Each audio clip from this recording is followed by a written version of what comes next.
Good evening, everybody, and welcome to the Tucker Carlson Tonight program. I'm Tammy Bruce, filling in for Tucker this evening. President Trump surprised U.S. troops in Iraq with a holiday visit today, his first visit to the United States troops serving in a combat zone. While there, the president briefly touched on domestic politics, saying a government shutdown will only end with money for a border wall.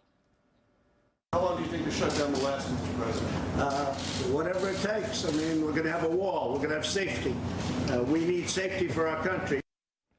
All righty, Mike Emanuel is in Washington with more. Mike. Tammy, good evening. President Trump went to see the troops in a combat zone at a time when he's made significant decisions about American foreign policy, and there's also a shakeup of some of his senior leadership. The President and First Lady left late Christmas night under tight security to visit American forces serving in Iraq at Christmas time. Some of his message was clearly to wish those men and women a Merry Christmas and to thank them for their dedicated service.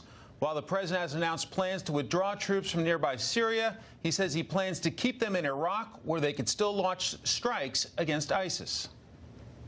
When I became president, they were a very dominant group. They were very dominant. Today, they're not so dominant anymore.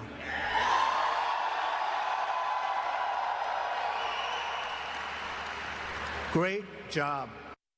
The president had taken some heat from the media, noting he was the first commander-in-chief to not visit the troops in 15 years. Then he landed in Al-Assad Air Base in Iraq today, likely neutralizing that attack.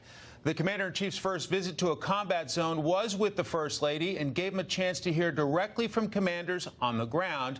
And the president noted the remarkable job U.S. forces have done taking the fight to the Islamic State terror group. With the near elimination of the ISIS territorial caliphate in Iraq and in Syria.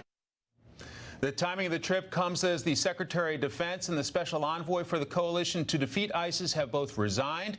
Defense Secretary Jim Mattis is out at the end of the year after being critical of the president's foreign policy. And Brett McGurk was planning to leave in early 2019, but turned in his resignation in protest of the president's plan to pull U.S. forces out of Syria.